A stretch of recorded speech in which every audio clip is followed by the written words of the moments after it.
طيب نروح بقى لتدريب النادي الاهلي.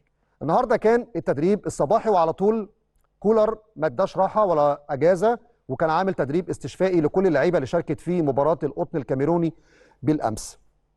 النقطه الايجابيه اللي عايز اقولها في بشرى ساره لكل جماهير النادي الاهلي بعد الغيابات العديده اللي كانت موجوده في مباراه القطن، لدرجه حتى ان مارسيل كولر اضطروا انه يكمل القايمه بعدد من اللعيبه عشان يبقى في 9 على دكه البدلاء. ولكن البشرى الساره اللي موجوده في تمرين النهارده وقدامكم يمكن جزء اهم من التدريب الصباحي، محمد شريف الحمد لله دكتور احمد ابو عبله قال انه جاهز للمشاركه في مباراه المقاولين العرب، ولكن تبقى طبعا الرؤيه الفنيه لمارسيل كولر. ولكن محمد شريف جاهز لخوض مباراه المقاولين، والاصابه او الكدمه اللي تعرض لها بالامس كانت كدمه قويه في الحوض، مش هتعوقه عن المشاركه في الفتره اللي جايه.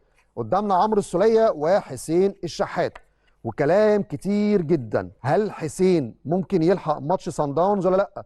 هل عمرو السوليه ممكن يلحق الماتش اللي جاي ولا لا؟ حسين الشحات لسه شويه مش هنقدر ناكد او ننفي، يعني ننفي مساله ان حسين يلحق ولا ما يلحقش.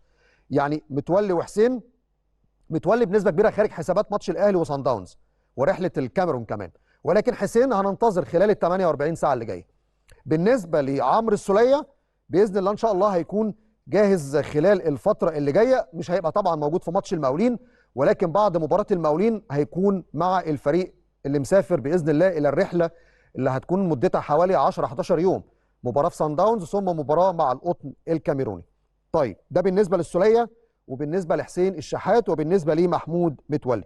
كهربا الحمد لله جاهز للدخول في المباريات الرسميه خلال الفتره اللي جايه، ونفس الامر بالنسبه لاحمد عبد القادر. وبالتالي احنا بنتكلم بخصوص السوليه، عبد القادر، كهربا، 3 يقتربوا بنسبه كبيره ان شاء الله للتواجد مع الفريق خلال المباريات القادمه.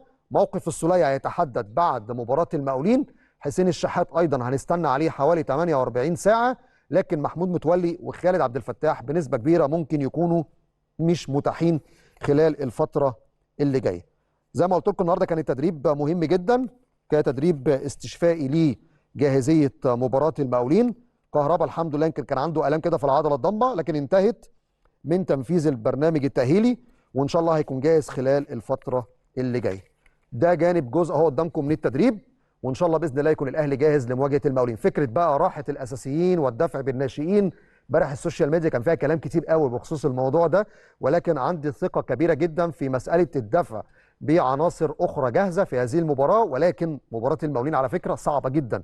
المقاولين السنه دي عامل نتائج مذهله بصراحه، الكابتن شوقي غريب عامل نتائج كويسه جدا، والماتش هيبقى صعب والمكسب مهم، لان انت رايح سان داونز وعندك دوافع ولازم تبقى ذهنيا حاضر ومش محتاج ضغوط. فكل الامور دي كان الله في عون الجهاز الفني مع ضغط المباريات، المعادله اعتقد صعبه جدا، ولكن عندنا ثقه كبيره جدا في اللعيبه وفي الجهاز هيتخطوا هذه المرحله، وان شاء الله جاهزيه لمباراه المقاولين العرب.